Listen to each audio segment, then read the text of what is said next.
Tension में बिल्कुल सही कहा है कि एकदम से ये परिस्थितियां ने एक नया मोड़ लिया और उसके पीछे जो कारण है वो तो सभी जानते हैं। जो पहलगाम में आतंकी हमला हुआ है और 28 जो निहत्थे लोग जिनमें हमारे भारतीय भाई बहन और उसमें से एक विदेशी है हुआ। और ये इस तरीके का एक दर्दनाक एक मंजर है जो किसी भी जो सभ्य एक समाज है उसके अंदर ये कतई स्वीकार्य नहीं है।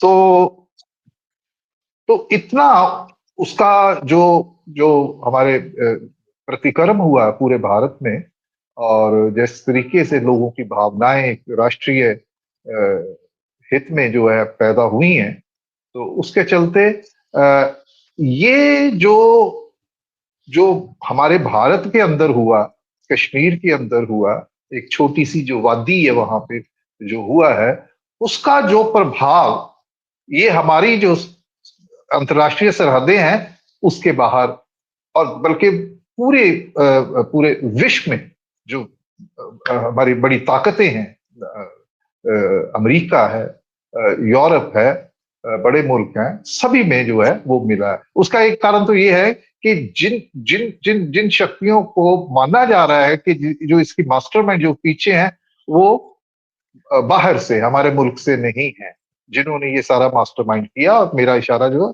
सीधा सीधा पाकिस्तान की तरफ है। और इसके पीछे एक एक इतिहास है कि पाकिस्तान जो है हमारी धरती के ऊपर जो एक्सपोर्ट कर रहा है टेररिज्म, उसके चलते और उसके बहुत बड़े बड़े 26/11 का वाकया हुआ है, पार्लियामेंट पे हमारे पे अटैक हुआ है। तो ऐसी बहुत सारी चीजें हैं जिसकी पृष्ठभूमि में जब हम ये देखते हैं जो सिविलियंस के ऊपर है निहत्तों को मारना, जहां पे वो एक बहुत बड़ी शोक और सहानुभूति की लहर जो उसने पैदा किया और उसका जो प्रभाव है राजनीतिक और जियो पॉलिटिक्स पे और अंतर्राष्ट्रीय राजनीति पे और जो मिलिट्री व्यवस्था है उसके ऊपर पड़ना बिल्कुल बिल्कुल लाजमी था और ऐसा हो रहा है। और जिस किस्म का रिएक्शन भारत की सरकार ने दिया है, क्योंकि ये एक एक राष्ट्रीय मुद्दा है। राष्ट्रीय मुद्दा इसलिए भी और इस पे सभी पार्टियां जो है भारत की वो एकजुट है, एक स्वर में उन्होंने बात की है। चाहे वो कांग्रेस के नेता राहुल गांधी हो, जो सर्वदलीय मीटिंग बुलाई गई थी उसमें भी सभी ने इसको बोला कि हमारा पूरा समर्थन भारत की सरकार के को है, वो जो भी एक्शन लेंगे इस मामले के ऊपर। तो उसके चलते जो हमने उसके बाद मीडिया में आया जो रिपोर्टें आई हैं उससे साफ पता चलता है कि ये कितना इम्पोर्टेंट है। और जो फैसले भारत सरकार ने लिए हैं पाकिस्तान को लेके और जिस किस्म के फैसले जिसमें ये सिंधु जल समझौता है, इंडस वाटर ट्रीटी है, मिलिट्री के जो डोमेन से ताल्लुक रखते हैं फैसले है, मिलिट्री एडवाइजर जो है वो वापस बुला लिए, उनको यहां से जाने के लिए बोला, ठीक है जी। लोगों का जो वाघा बॉर्डर को बंद किया, पाकिस्तान को जाता है जो रास्ता पंजाब से, तो उसके ये सारे के सारे जो है फैसले लिए हैं और उन फैसलों पे अब चर्चा जो है वो हो रही है और हम ढूंढ रहे हैं कि और ऑप्शन। सबसे पहले बात तो एक वाजे में ये कर दूं, वो ये है कि जो भी लोग, चाहे वो लोकल्स की सपोर्ट हो चाहे बाहर से आए हो, जो भी इसके पीछे हैं, उनको सबसे पहला काम उनको उनको धर पकड़ना है और उनको वो सजा देनी है जो भारत के लोग जो है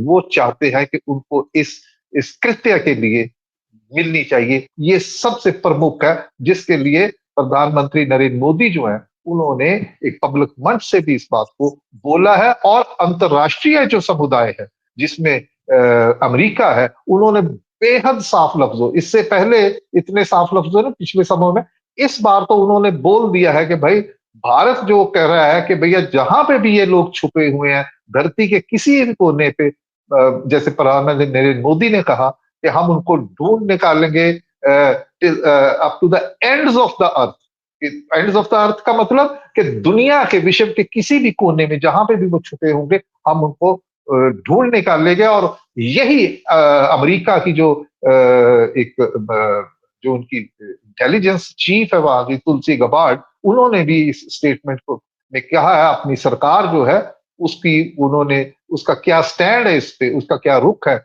उसको बोला जब उन्होंने कहा कि we are with India too, मतलब भी hunt down the perpetrators of this heinous crime. तो इसलिए ये एक अंतर्राष्ट्रीय इसकी गूंज जो है इसकी, और पढ़नी भी चाहिए, क्योंकि ये है ही इतना घिनौना जो है काम है। और मुझे लगता है कि ये वक्त आ गया है कि भारत की सरकार को एक कोई फैसला, कोई निर्णायक किसी नतीजे पे पहुंचना चाहिए, ताकि ये ऐसे जो वाकयात हैं, ऐसे घिनौने कार्य है, वो दोबारा ना हो। हमारे भारत के जो निहत्थे लोग हैं उनको सफर ना करना पड़े। जी। जी। मुझे याद आता है कि 9/11 जब हुआ था और जॉर्ज बुश प्रेसिडेंट थे, जी। और अमेरिका का भी एक मिथ टूटा था उस टाइम। और अमेरिका पाकिस्तान का बहुत बड़ा सपोर्टर रहा है, आज भी है, मैं आपको बताऊं, काफी हद तक उसको स्ट्रेटेजिक पार्टनर मानता है। लेकिन 9/11 में जॉर्ज बुश ने पहली बार ये शब्द यूज किए थे, we will hunt them down, वो दुनिया के किसी जी। कोने में भी हो। जी। और उसके बाद फिर मैंने इस शब्द को बहुत ज्यादा बार इस दुनिया में सुना नहीं एक्चुअली, कि we will hunt them down. Hmm. फिर उसके बाद शायद पार्टली इस शब्द का उपयोग किया गया था हमास के हमले के बाद इजराइल में, जहां 1200 इजरायली जूस मारे गए थे। तब नेतन्याहू ने वर्ड यूज किए थे कि we will hunt them down, partly उसको यूज किया गया था। और अब उस किस्से के बाद अब इसको कंप्लीट तौर पर अमेरिकन एडमिनिस्ट्रेशन से निकलने वाला जो वाक्य आता है कि go and Hunt them down, ये थोड़ा सा एक पैराडाइम शिफ्ट भी मैं इसको मान के चलता हूं कि अमेरिका की पॉलिसी में जहां पर ये हुआ है। लेकिन इसके साथ एक इंटरेस्टिंग किस्सा ये है कि सबको पता है कि America is fundamentally controlled by Jews. जी। जूस राइट विंगर्स हैं, हम्म। और जूस का प्रभाव इतना ज्यादा है कि उनके बिना ना तो इंडस्ट्री चलती है, ना एडमिनिस्ट्रेशन चलता है, ना प्रेसिडेंशियल ऑफिस यानी कि व्हाइट हाउस चलता है। हम्म। और उनको जी। नाराज करके तो कुछ होता नहीं है। और पिछले जब हमास के साथ, हिजबुल्लाह के साथ युद्ध हुआ था, तो जम के हथियार बाइडेन ने दिए, और अब ट्रंप भी दे रहा है। वो अनइंटरप्टेड सप्लाई से कहते हैं ना, कि ऐसा सपोर्ट है कि जिसके आगे फिर सऊदी, यूएई वगैरह भी सारे चुप रहते हैं। जी।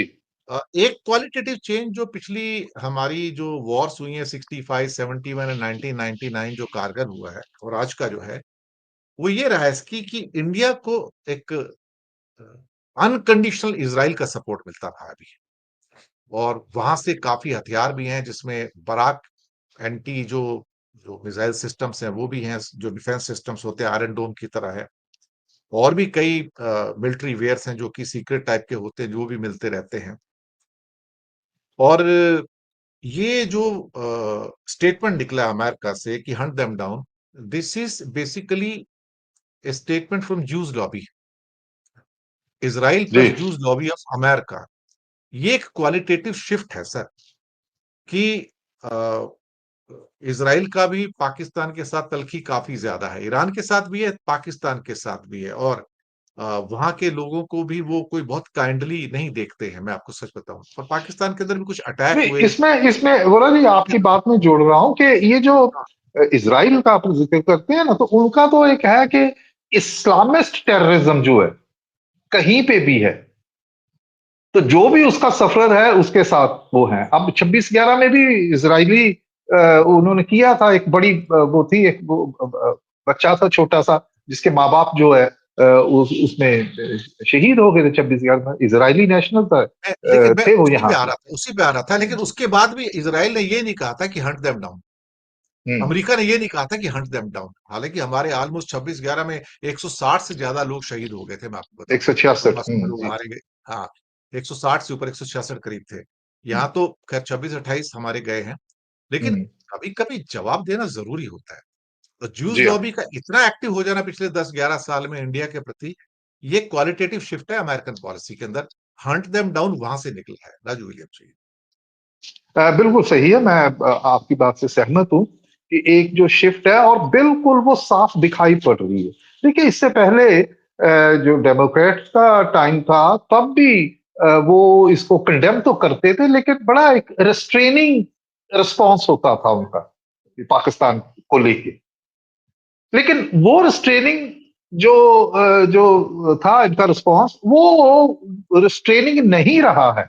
ये जो हंट डाउन ये इतना कैटेगरिकल एक स्टेटमेंट है कि जिसके अंदर आप कुछ और इसका इसका इंटरप्रिटेशन जो है उसकी कोई गुंजाइश नहीं निकालने की बजाय इसके कि यस इट मींस एक्शन।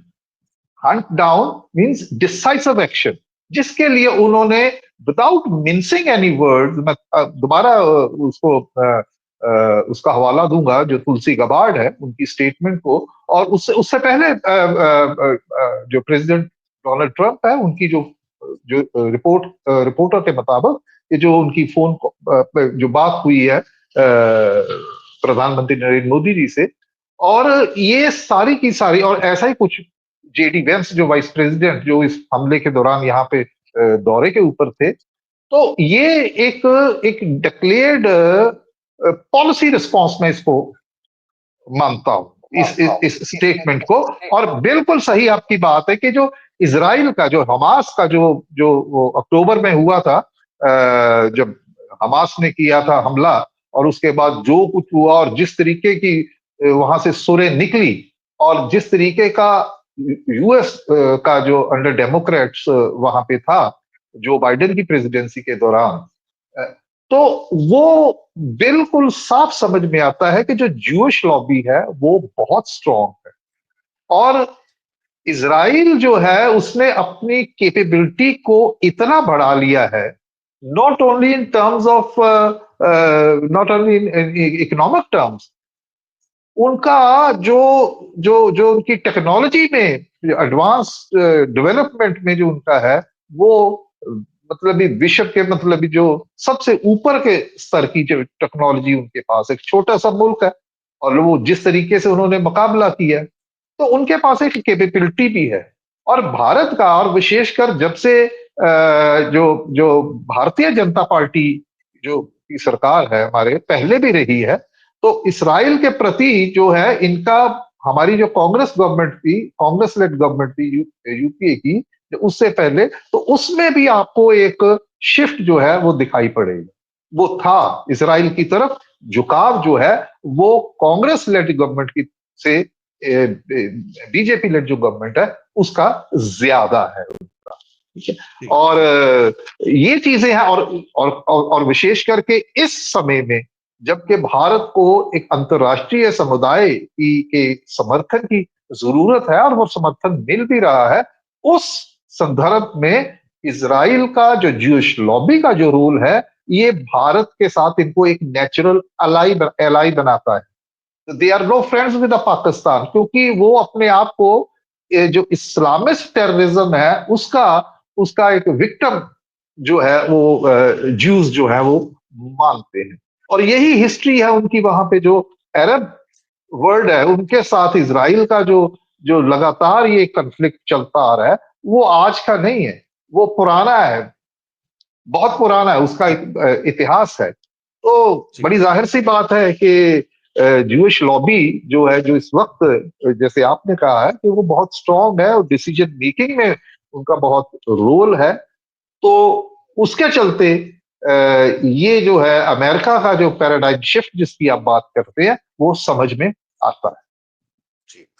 दर्शक मित्रों, मैं आपको एक बात बता दूं, हम अपने प्रोग्राम्स के द्वारा द्वारा इस चीज को एम्फेसाइज कर रहे हैं कि हमारे कश्मीरी यूथ स्टूडेंट्स को जिस ढंग से टारगेट किया जा रहा है, हम उसका समर्थन नहीं करते हैं, हम उसका विरोध करते बिल्कुल। हैं। वो हमारे बच्चे हैं, वो हमारे देश के बच्चे हैं, वो भारतीय। भारतवासी हैं।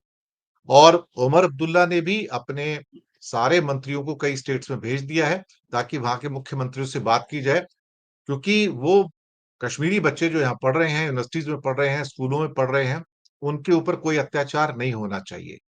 हमें फ़र्क करना पड़ेगा, वो भारतीय हैं, वो हमारे भारतीय भाई-बहन हैं, वो बाहर से नहीं आए हैं। तो हमें इस किस्म का कोई काम नहीं कर रहा है जिससे हम अपने भारतीय भाई-बहनों को, हम अपने बच्चों को टारगेट करें, वो बिल्कुल और बिल्कुल गलत है। और कई जगह लोग जोश में आके उनको टारगेट करने की कोशिश कर रहे हैं। हिंदुस्तान के मुसलमान आतंकवादी नहीं हैं। हमने इस्लामिक टेररिज्म वर्ड यूज़ नहीं किया है। अभी 2-3 दिन पहले अमेरिकन एडमिनिस्ट्रेशन ने इस्लामिक टेररिज्म वर्ड यूज़ किया है। हम टेररिज्म के साथ में रिलिजन वर्ड का उपयोग नहीं करते हैं। हम कैटेगोरिकली कह रहे हैं हम लोग, क्योंकि नहीं, कोई भी इसी धर्म उसमें आपकी कोई भी धर्म का आपकी वास्ता हो आप सकता है। आपकी आपकी आपकी इसी टिप्पणी के साथ जोड़ के मैं जो बात करना चाह रहा हूँ, इसी इसको लेके, जिस दिन ये अटैक हुआ उससे अगले दिन मैं पंजाबी के एक टेलीविजन चैनल पे था, तो उसमें मैंने इस बात को रखा था कि ये जो अटैक हुआ है, जैसे आया है कि जी उन्होंने शनाख्ती कत्ल हुए हैं, जी शनाख्त की हुई आप किस धर्म से हो, ठीक है? तो उसको हिंदू और मुसलमान के बीच में, जो भारत में रह रहे हैं, उनके बीच में अगर हम उसको जोड़ के देखते हैं, तो हम उस ट्रैप में फंस रहे हैं, जिस ट्रैप में वो फंसाना चाहते हैं जिन्होंने ये कृत्य किया है। बिल्कुल, उन्होंने धर्म बिल्कुल, के नाम बिल्कुल। पे, ठीक है जी।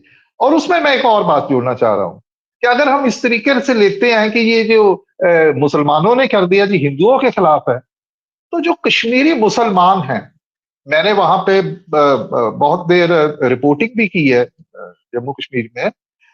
वहां पे जो उनकी जो रोजी रोटी का जो मेन साधन है ना, आम कश्मीरियों का, वैली के अंदर, कश्मीर वादी के अंदर, जो बड़े साधारण है, मजलूम लोग हैं, उनका जो पूरी का पूरी उनकी रोजी रोटी वो सैर सपाटा टूरिज्म के ऊपर टिकी हुई है, वो भी एक सीजन में। और पिछले कुछ अरसे से, विशेषकर जब से ये हुआ है, धारा 370 हटी है, उसके बाद आप देखें कि आंकड़े साफ बताते हैं कि 2020 में 34 लाख से टूरिस्ट का नंबर बढ़ के 2024 में 2 करोड़ 35 लाख के करीब चला गया। तो वो लोग जिनके लिए ये नॉर्मेलसी एक एक उनको उनके एक आर्थिक स्थिरता का एक कारण बन रहा था, तो उस नॉर्मेलसी को ये तोड़ने की कोशिश की गई है। दूसरे शब्दों में ये कहूंगा कि इसकी वजह से अगर इसका कोई कुप्रभाव टूरिज्म के ऊपर पड़ता है, लोग डर के मारे वहां पे नहीं जाते हैं, तो ये सीधा-सीधा वहां के कश्मीरी मुसलमान जो मेजॉरिटी है, जो छोटे-छोटे काम करते हैं, जिनकी बहुत सारी वीडियोज़ भी आई हैं, वो टूरिस्ट गाइड हैं, वो पोनीज़, वो खच्चर वगैरह चलाते हैं, लोगों को कंधों पे लाद के वो एक जगह से दूसरा, जी, वो छोटे-छोटे ऑटो वाले ड्राइवर हैं, छोटे-छोटे लोग हैं। ये उनके भी व्यवसाय और उनके पेट के ऊपर लात मारी है उन लोगों ने, जिन्होंने फ्रॉम अक्रॉस द बॉर्डर धर्म के नाम पर ये काम किया है। तो बिल्कुल, आपने हमें सही उनके साथ एक उस चीज को समझना चाहिए, और उसी संदर्भ में जो कश्मीरी बच्चे हैं, उनका जो मुस्लिम है, हमारे पंजाब में मुख्यमंत्री भगवंत मान ने यहाँ पे प्रेस कॉन्फ्रेंस की और बकायदा उसमें उन्होंने जिक्र किया है इसका, कि जो यहाँ पे बच्चे हैं उनके ऊपर किसी किस्म का ऐसा नहीं होना चाहिए, एक बैकलैश जो है वो नहीं होना चाहिए। तो ये बात बिल्कुल साफ हम करते हैं आपके इस मंच से भी। वैसे आतंक